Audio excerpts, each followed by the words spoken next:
Nesse vídeo, vamos conversar sobre o rito de passagem do desfraude, tão significativo para famílias, professores e em especial para as crianças. Por um lado, a gente tem a ansiedade de ver os pequenos darem esse importante passo no desenvolvimento. Por outro, a gente precisa lidar com fórmulas e crenças que nem sempre contribuem para que essa jornada seja feliz. Conversamos então com duas coordenadoras pedagógicas, mas também recheamos o vídeo com algumas inspirações da Amy Pickler.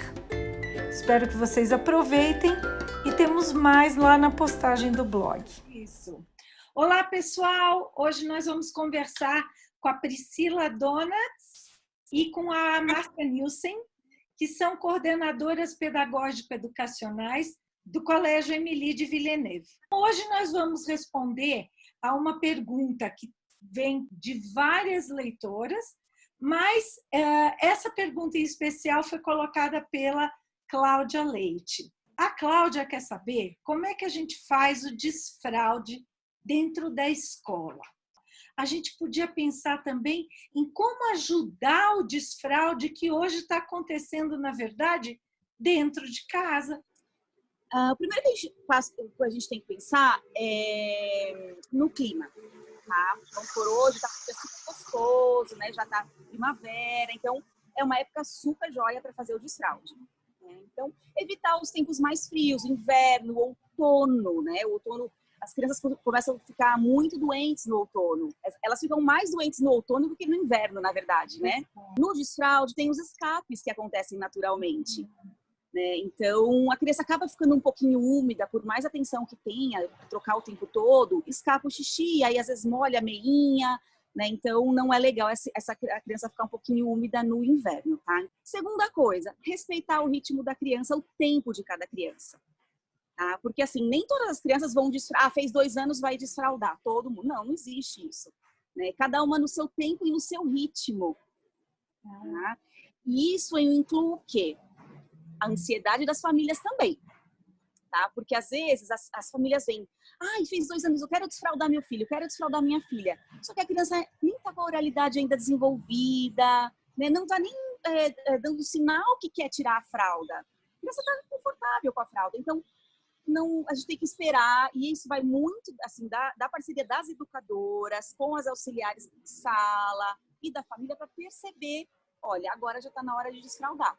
Pistas, isso, que você pega para perceber esse tal desse momento do desfraude. Então, a criança já está avisando, tá mostrando que está incomodada quando fez xixi, quando faz cocô, avisa antes, quero fazer, né, eu tô fazendo, né, ou tem interesse para ir ao banheiro, né? Aí, então, o que a gente faz? A gente chama essa família para uma reunião, para uma conversa com a gente, para orientá-los.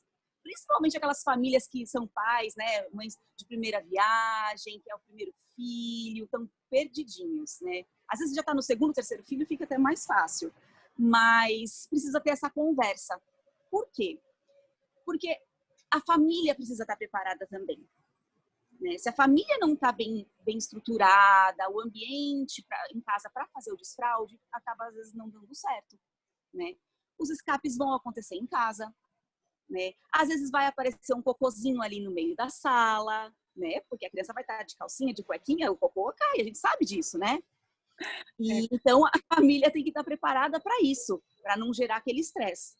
E outra, precisa ter um tempo maior de atenção para a criança, porque nesse início a criança ainda não vai pedir tanto para ir ao banheiro. E aí o que vai acontecer? O pai e a mãe que precisam, vamos ao banheiro, né? De meia horinha, uma horinha, oferecendo para a criança, né? Vamos ao banheiro.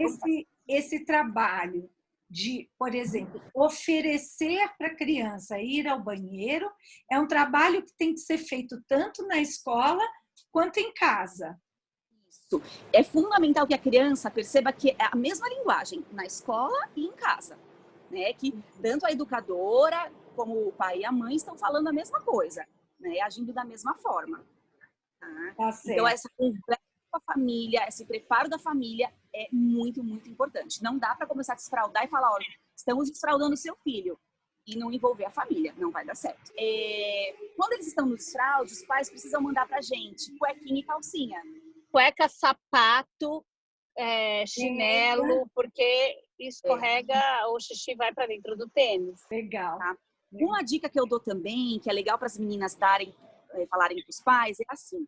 Geralmente nas escolas, eles usam o vaso sanitário pequenininho. Tá? E em casa, como vai ser? Deixar a criança escolher ou o redutor ou o piniquinho, onde ela se sentir mais confortável. Né? Algumas crianças têm medo do redutor, que é um pouquinho mais alto. Deixa onde a criança sentir mais à vontade em casa, tá bom? Outra dica, tá? Que até a Márcia fala isso e ela vai concordar comigo. Não dá, se a criança escolher o pinico, não dá para o pai e para a mãe correrem com o pinico pela casa. Não. Sim, precisa de um lugar fixo, né? Sempre o mesmo lugar. Sim. Senão eles não aprendem, né? Qual é o lugar de fazer o xixi. E a ideia é que eles consigam segurar, né? E é o treino, né? Na hora que você pensa. Porque quando você pensa nessa faixa etária, a barriguinha deles, os esfíncteres, de repente, já se encaixaram. Então, eles conseguem segurar, ter esse treino de segurar a musculatura para chegar até o banheiro. E em vez de você ficar correndo com o piniquinho atrás da criança. É importante esperar chegar até o banheiro. Márcia, o que eu queria saber é o seguinte, conta pra gente como é que vocês trabalham, especialmente ainda quando você que está com os maiorzinhos, quando acontece o escape. Como é que vocês trabalham com a criança? Como é que vocês se posicionam? Quando a criança está sozinha, quando ela está no grupo, quando ela está no meio de uma atividade, como é que vocês orientam os professores? O escape é uma coisa natural. Por quê? Porque as crianças, de certa forma, elas não têm controle, muitas vezes, desse xixi. Ou, se elas estão envolvidas numa brincadeira, para elas é muito mais importante continuar brincando. E quando você olha em volta, tem uma rodinha de xixi, e a gente acha naturalmente, opa, escapou! Olha, vamos lá no banheiro para a gente trocar, eu sei que é bacana brincar, é muito legal brincar, mas a gente precisa ir ao banheiro, fazer xixi. Olha, eu vou te lembrar a próxima vez, quando você estiver brincando bastante tempo, vou perguntar para você se você quer ir ao banheiro, então é algo natural. Então, as outras crianças, de certa forma, nem falam nada. Então, escapar para uma criança que está adquirindo e controlando os esfíncteres é natural. Eu acho que muito importante o que a Márcia está falando, esse respeito à criança, ao momento da criança, né? Você pedir para a criança, né? Olha, eu sei que está muito legal aqui, mas podemos ir ao banheiro agora para trocar, né, a sua roupinha, né? Pedir essa licença para a criança, mesmo para você tirar a fralda, né? Não dá para ir lá tirando a fralda, não pode fazer assim, né? Informar para a criança o que você vai fazer. Olha, você vai ficar mais confortável com uma roupa sequinha. Então, explicar o que vai acontecer do que simplesmente tirar a criança daquela brincadeira que está tão interessante e trocar. Não pode ser assim. Tem toda uma conversa. Priscila, conta para mim, tem um combinado com a família, por exemplo, eu vou tirar durante o dia a fralda, mas de noite eu vou colocar. Como é que a escola se posiciona em relação a isso? Excelente pergunta, Joyce. Então, o que acontece? A fralda noturna, nós só vamos fazer a retirada da fralda noturna quando a fralda diurna estiver, o processo estiver totalmente consolidado do dia. Tá? Não é uma regra, tá bom? Algumas crianças desfraldam junto, a fralda do dia e a fralda da noite ao mesmo tempo, mas a maioria não, tá bom? Como o pai e a mãe podem perceber que já está na hora de tirar a fralda noturna? Eu sempre dou uma dica para eles. Olha, observa 1, 2 semanas se a fralda está amanhecendo sempre sequinha. Quando começar durante um tempinho a amanhecer sempre sequinha a fralda, já está na hora de você tirar a fralda noturna. Tá? E aí, claro, aquelas dicas básicas que já vem lá do tempo dos nossos avós. Não dá muito líquido à noite, né? Evitar aquela mamadeira muito gigante. A criança nessa idade já janta, então não precisa tomar uma mamadeira muito grande para sustentar, né? Levar a criança ao banheiro antes de dormir e sempre combinar com a criança, né? Olha, tudo bem se escapar, não tem problema, né? Para a criança se sentir à vontade também, não ficar tão frustrada. Poxa, fiz xixi na cama, não tive a oportunidade de pedir. Olha Como só. é que é essa rotina de oferta na escola? Como é que a professora dribla com o grupo grande e com cada indivíduo? Como a gente faz? A gente faz desfralda 2 ou 3 crianças por vez. Porque daí o que acontece? A educadora tem um tempo, né, para dar atenção para aquela criança que está desfraldando. Né? Quando algumas crianças já estão desfraldadas, né, que geralmente são as primeiras que desfraldam no ano, ou às vezes até eles voltam das férias, os pais desfraldaram em casa, pode acontecer isso, né? Essas crianças ajudam as outras, dão dicas para as outras nesse processo do desfraude. Então, eu vou ao banheiro com você. Olha como dá descarga. É assim, eu já aprendi, porque agora eu já tô mocinha, não tenho mais fralda, né? E depois abaixa a tampa do vaso. Olha, aqui que lava a mão. Então, assim, coisinhas dentro da possibilidade deles, lógico, sempre com a supervisão das educadoras, né? Elas sempre estão junto, mas deixando a criança ter essa autonomia, né? De um falar com o outro, porque eles gostam muito, as crianças sentem bem com isso. E às vezes ela fala, ai, que legal, então eu também quero ficar sem fralda. Então é legal até a gente perceber a conversa deles, né? E às vezes até trazer isso para a roda de conversa, que é uma coisa que a gente faz bastante, né? Vamos sentar todo mundo do grupo e conversar sobre o desfraude. O que é o desfraude? Como que vai acontecer? Né? O que vai primeiro? Fala um pouquinho mais para a gente, que essa dica é bem bacana, sobre essa roda de conversa. O que podem ser bons elementos que a professora traga para essa turminha? A gente costuma ler alguns livros para as crianças, né? Para dar um start. Vamos ler alguns livros, né? O que tem na minha fralda, algum falando sobre o pinico, que eles gostam bastante. Então, sempre uma coisa bem ilustrada, bem divertida, né? Aí pergunta, tem alguém em casa, alguém tem irmão mais velho, né, que já não usa mais fralda? Geralmente eles falam, eu tenho, meu irmão não usa, dentro da oralidade deles. Alguma criança já desfraldada, a gente pede para a criança, olha, como foi? Você desfraldou? Foi lá na sua casa? Você fez aonde? No piniquinho? Ou foi no vaso sanitário? Né? E ele fala, foi no piniquinho. Então, conversando toda semana com as crianças, né? Não dá para ter uma conversa só e depois nunca mais. A gente não pode esquecer que as crianças estão desfraldando ao longo do ano. Então, alguns, né, estão nesse momento, outros estarão em outros. Então, essa conversa sempre precisa ser feita. Claro, porque vai ser significativo para todas essas crianças em todas as diferentes etapas, né, desse processo. Exatamente. E a saída ao banheiro, Priscila, como é que é feita? As educadoras acabam oferecendo, né? Então, vamos ao banheiro antes deles começarem a pedir. Chega uma hora que eles vão pedir, quero ir ao banheiro, né? Mas se não, elas oferecem de meia em meia hora, pelo menos, hora do sono na escola, no berçário. Tá? Então, isso as mães perguntam, mas se em casa a criança vai dormir de fralda, né? Vai dormir com a fralda. E no berçário? Também. Na hora do sono com fralda. Eu fiz muita observação com as crianças e com as educadoras. A criança que não dormia com a fralda, ela acordava muitas vezes com um xixi ou até com um cocô e se assustava, chorava bastante. Né? Então, nós percebemos que esse tipo de frustração não estava sendo legal. Tá? Porque a criança não teve a oportunidade de pedir para ir ao banheiro. Então ela acorda, puxa vida, eu não pedi e fiz cocô, fiz xixi. E todos os amigos acordando na hora do sono. Então isso gerava um desconforto muito grande. Então o que nós fazemos? Nós combinamos com a criança. Olha, agora é a hora do sono. Então nós vamos colocar a fralda para você dormir confortável, tranquilo. E quando você acordar, a gente vai tirar a fralda de novo. E aí deu super certo, até a criança fala, Pro, já acordei, posso tirar minha fralda? Às vezes até eles vão até o banheiro, tiram a fralda e já jogam no lixinho depois do sono. Graça. Uhum. E aí a gente vai percebendo também, quando essa fraldinha já tá seca, aí já pode começar a tirar a fralda na hora do sono no berçário ou na escola também. Eu queria tirar uma dúvida, Priscila. A gente não começa o desfraude sem tirar a fralda da criança, porque a gente vê que algumas pessoas dizem, a criança está de fralda, e aí pergunta, você quer ir fazer xixi no banheiro? E aí tira a fralda, leva... Quando começar o processo de desfraude, a criança já vai ficar com calcinha ou cuequinha. Sim. Tá? Fazemos assim e dá muito certo, porque senão a criança fica muito confusa. Que eu vou fazer na fralda, porque agora tá legal aqui no parque, eu não quero perder a diversão para fazer xixi, eu tô de fralda mesmo, então eu vou fazer na fralda.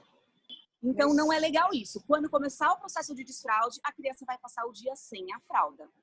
Eu sempre falo para os pais, Joyce, assim, quando nós iniciarmos o processo, vamos até o fim, tá? Não fica parando e voltando, tá? Na hora que começar o desfraude, é para valer, tá? Por isso que eu falo que a família tem que estar preparada e parceira nossa. E aí a Priscila faz todo esse trabalho e aí passam as férias, as crianças chegam aqui na escola algumas de fralda. Ai, meu Deus! Todas, sério. Porque quando chega nas férias em casa, muitas vezes as famílias falam, é muito difícil, eu não consegui, sujava muita roupa, eu viajei. Então, inclusive quando você vai viajar, você conversa com a criança antes, olha, a gente vai viajar, então eu vou colocar essa fralda, mas quando a gente chegar no lugar, a gente vai tirar a fralda. Dentro do carro, você pode pôr um tapetinho, ou esses tapetinhos higiênicos que são absorventes, ou aquele forro de berço que não deixa escorrer também, para a criança aprender a segurar muitas vezes, ou se escapar, escapou ali. Mas quando a gente chega no Emily, as crianças muitas vezes chegam com a fralda de novo. E aí, o que a gente faz, né? A gente começa o desfraude todo outra vez. Não com todo esse trabalho que a Priscila fez, porque eles já começaram o desfraude, mas retomando e conversando com as famílias que as fraldas treino, que muitas vezes eles mandam com aquela calcinha treino, é uma fralda, não funciona. Então tem que vir com a calcinha porque eles não sentem o xixi escorrer. Então a gente retoma tudo de novo, é um rito de passagem. E as crianças que chegam aqui também tem todas essas pistas que a Priscila traz, quais são esses indícios que a criança traz para esse desfraude, mas nesse rito de passagem, além de ter toda essa roda de história, tudo isso, às vezes, em alguns momentos, que não aconteceu agora, tem a madrinha do banheiro, aquela criança mais experiente que vai junto, ou o padrinho do banheiro que serve como modelo, porque as crianças aprendem por imitação. Então, indo junto com essa criança da mesma faixa etária, muitas vezes estimula muito mais rápido do que sozinho em casa. Mas o importante que eu achei legal que você falou, Márcia, é que isso é um rito de passagem, né? E como um rito a gente precisa, como você falou, Priscila, engatar uma primeira e não sair dessa estrada, né? Sim. Porque isso deve ser um motivo de confusão para a criança e mesmo para as famílias, né? Porque a gente sabe que tem um monte de questões emocionais envolvidas aí em ver esse pequenininho crescer, né? Com certeza. Sim. E agora que você tocou até nesse emocional, Joyce, é importante também as educadoras e as famílias perceberem um momento que é assim, não dá para desfraldar, tirar a chupeta junto, a mãe tá grávida, Sim. a criança não tá de casa, você tá entendendo? Então assim, não dá para fazer tudo ao mesmo tempo. Então tem que perceber essas coisas, tá? Então, a mãe tá grávida, vamos fazer o processo antes? Ou vamos esperar o bebê nascer, depois de um tempinho faz o processo? Né? Porque as famílias às vezes vêm com essa ansiedade. Ai, mas eu quero tirar antes, quero tirar depois, quero tirar a chupeta já, mas estou mudando de casa, mudei de quarto, estou fazendo o quarto do bebê. Então, precisa, né, ficar muito atento a isso e orientar essas famílias. Neste momento de isolamento social, como é que a escola, como é que vocês estão orientando os professores e as famílias nesse processo do desfraude? Pois é, Joyce, isso foi, né, do dia para a noite, nós estávamos no berçário, na escola e, né, no outro dia não estávamos mais. Processos de desfraude acontecendo, né, e outros que ficaram parados. No caso do berçário, eu tenho mantido contato com as famílias, né, pessoalmente, para a gente, principalmente aquelas crianças que já estavam desfraudando, para eles não pararem o desfraude. Tá? Então, deu super certo. Mas o que nós fizemos? Nós gravamos alguns vídeos das educadoras mandando um recadinho para eles, para aquela criança em específico, né? Então, a educadora falando, oi, Joãozinho, oi, Maria, né? E contando, como que tá? Me conta um pouquinho, né? Então, essas crianças que estavam no processo de desfraude conseguiram consolidar. Só que daí, o que aconteceu? Não voltamos nunca mais, né, gente? E as outras crianças que precisam desfraldar? E as famílias desesperadas. Meu filho não vai desfraldar, minha filha não vai desfraldar, o ano que vem chega na escola e como faz? Então, o que nós fizemos? Fizemos a reunião online com essas famílias e as educadoras também conversando com essa criança, né, online para orientar. Com as famílias, com as crianças. As rodas de conversa não aconteceram, mas as leituras sim. Então, as educadoras liam os livros, né? Liam os livros para a criança que está no desfraude. Agora, algumas famílias falaram assim, eu não quero tirar a fralda, eu quero vocês, eu quero presencialmente. Então, precisa respeitar essa questão emocional dos pais também, nesse momento, tá? Essa conversa que eu tive com uma das mães, eu falei assim, primeiro se ela não conseguisse tirar a fralda agora, em casa, quando passasse a adaptação, a chegada à escola, uma vez que a criança estivesse inserida no espaço, se sentisse acolhida, aí sim a gente pensaria nesse desfraude. Então, Priscila e Márcia, queria agradecer muito vocês as dicas. Eu acho que muita coisa as pessoas já sabem, mas muita coisa é sempre nova. E muita coisa também a gente precisa ouvir do outro para dar valor, sabe? A gente que trabalha com essa questão da intenção pedagógica, a gente às vezes precisa do outro para refletir sobre o que a gente faz. E eu acho que vocês trouxeram muito disso. Muito obrigada. Espero que nós possamos ter ajudado um pouco aí as meninas que mandaram as perguntas. Sim, mas obrigada, Joyce. Quando você disse que a gente precisa ouvir o outro, a gente se constitui na relação com o outro, né? E é muito importante escutar mesmo o outro. Obrigada pelo momento, tá bom? Obrigada. Muito obrigada. Estamos à disposição para que vocês precisarem, viu? As coordenadoras Priscila e Márcia compartilharam seus saberes conosco, mas é muito interessante conhecer também a visão da abordagem Pickler a respeito do desfraude. Para a abordagem pickleriana, o desfraude, na verdade, é considerado o abandono da fralda, porque é uma atitude voluntária, consciente da criança. Ela começa no berçário, quando a gente troca o bebê. Por isso, nesse momento, é interessante ir pontuando para o bebezinho que ele está de xixi, que ele está de cocô e que vai ficar mais confortável com a troca.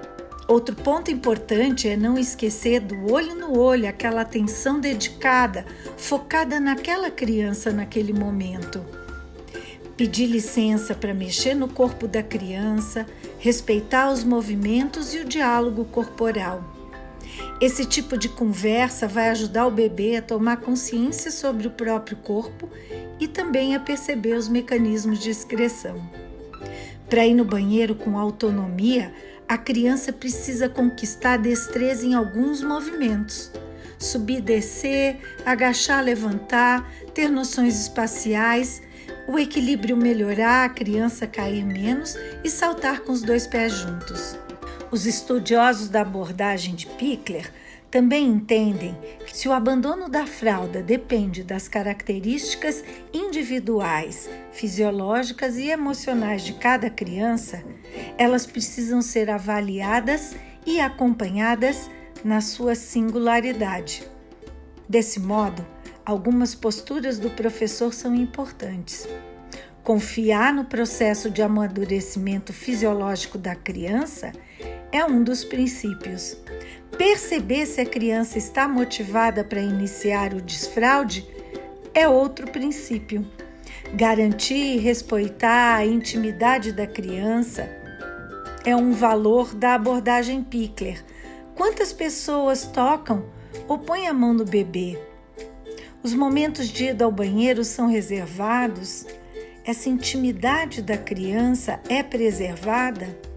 A criança se sente bem nos momentos de troca e de banheiro? Outro ponto importante é ter respeito e paciência com o ritmo, o espírito lúdico e as etapas do desenvolvimento da criança. Para mais conteúdos, acesse a postagem no blog Tempo de Creche. Procure por Desfraude, um rito de passagem.